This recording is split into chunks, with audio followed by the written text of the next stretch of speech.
At what point do they get the takedown score then? If he establishes it as a top position, they're on bottom.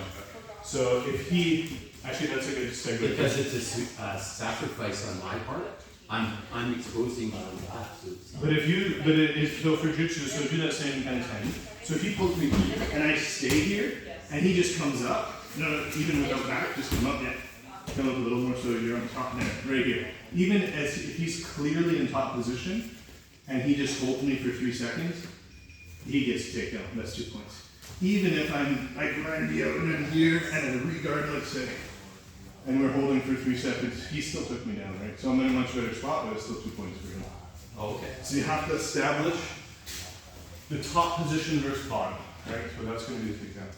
That's what we're going to talk about. We're going to get like a flow roll or two in, and then we're going to do a bunch of kind of Shark Tank style rounds to kind of drill in the point system for people and talk further about it.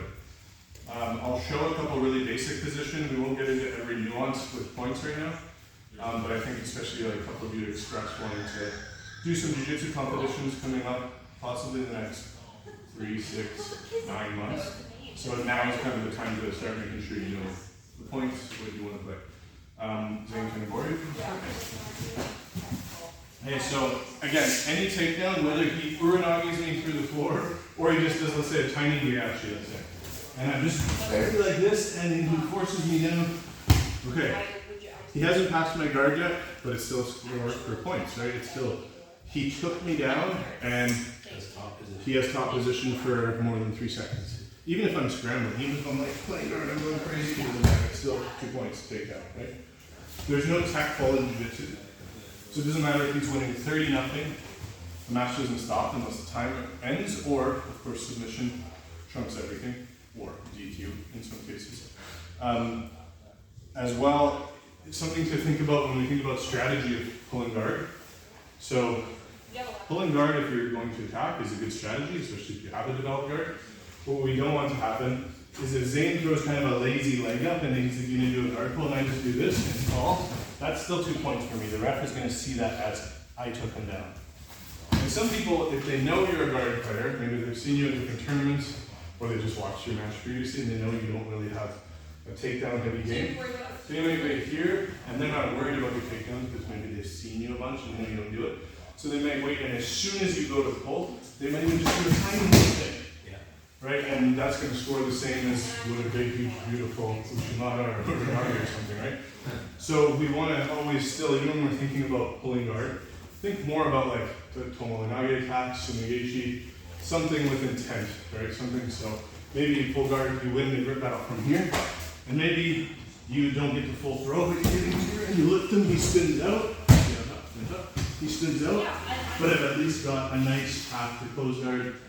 Thought I could get him over, I couldn't, but there's no score, and I get to work from here. If I'm a guard player, that's perfect.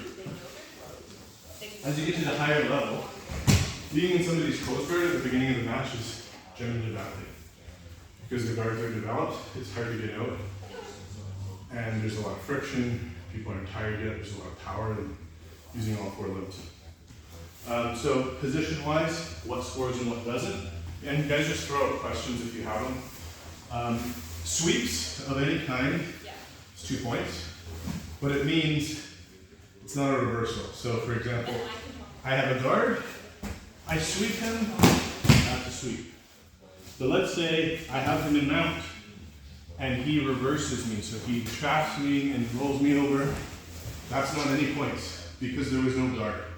So when you reverse from an inferior position, even if he puts me in, let's say put me in Takedown, and I'm here. Let's say I was able to get a little lift on him, make my hips in.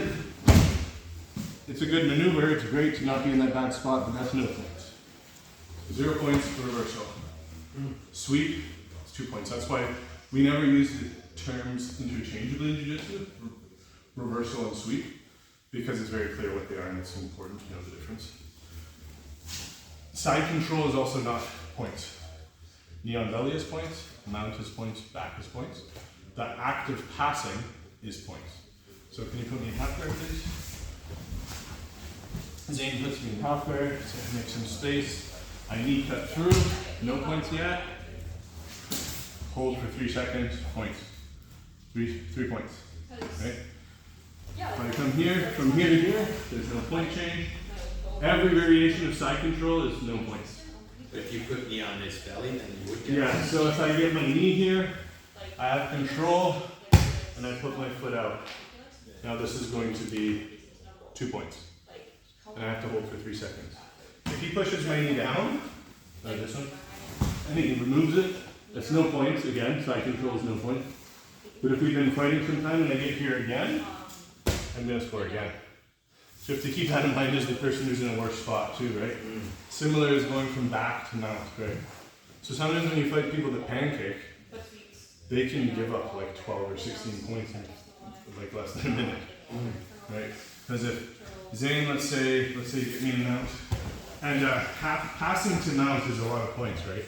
It's going to be 7 points because if he passes right over to mount, the guard passes 3 in itself, holds for 3 seconds, that's 4 points. So the rest can give you 3, 4, so that's 7 points. Now if I did pancaking stuff, I'm always saying not to do it, and he takes my back, and he controls me, he rolls me, let's say. This is bad, that's holds me, and notice he has leg hooks with seatbelt control or tight double unders, but he's establishing control in both. That's 4 more points. So let's say I do get out. But I hate mounts so much that he comes and he gets up and he mounts, and he's holding me and I'm trying to get back. He gets his points. Even if I'm on my side and he's down, that's going to still be 4 points. And then I turn again with his belly down and I pancake. Even if I'm here and he's mounted on me, that's going to be back mount, and that's 4 more points. Okay? So if you're doing, this is like a good reason to think about the points strategically, because it kind of naturally makes you do better jiu-jitsu. It keeps you from doing kind of like foolish mistakes. Yeah, panicky kind of mistakes that will cause that. What about a pass and then a regard and then a pass and then a regard? Yeah, it's going to be Same more thing, points. Yeah. So if you keep getting your half guard back and they keep passing Yes. you back to the side, okay. Yeah, so that's actually a common one at like especially white and blue belt. So I'd say mostly white belt that happens. So I'm like almost past, I'm here, can't get it, and then let's say I finally get to mount and I'm here. I have to hold for the 3 seconds, but 1, 2, 3, I get my points, then he regards, let's say. And he's got me, okay, I'm in half guard. But that's the time passes, I get my knee through and I cut and I pass again. That's going to be 3 more points. The difference is when I passed the mount, I got 7 because I got 3 and 4. Right? But yeah, that happens. So kind of haphazard regards, if the person's letting you, then it might be because they know they can pass you again. So those are things to consider. The only nuance I'll cover, I don't want to go too deep today, but if you have a submission and you use it to sweep, you only get the points once the submission is released. So for example, if Zane grabs my, what's a good example, let's go guillotine. So if you're standing, let's say, and I shoot in, and I go here, and you go here, but I took you down with the guillotine. If I get my head out, let's say, then I get my 2 points for the takedown. But it doesn't happen until my head is free, because it's like a holding point of he might sweep me, he might submit me. If he did that again, let's say I shot in, he grabbed the guillotine on the way down, here. Let's say he put a butterfly hook in, and he rolled me over. Right? He's definitely winning the position now. But until he does this, release, now he gets his points. So he gets the points for the sweep. because they're following the submission. Yes, because when he releases, now he's established top position. Of course, if he doesn't think he's going to submit me, he can let go anytime next time. Let's say he's got 5 seconds on the clock, he wants the points more than the submission. He controls. So it also causes like a greater self-awareness of what's going on in the match, rather than just like, oh, I'm trying to beat this person, I'm trying to tap this person.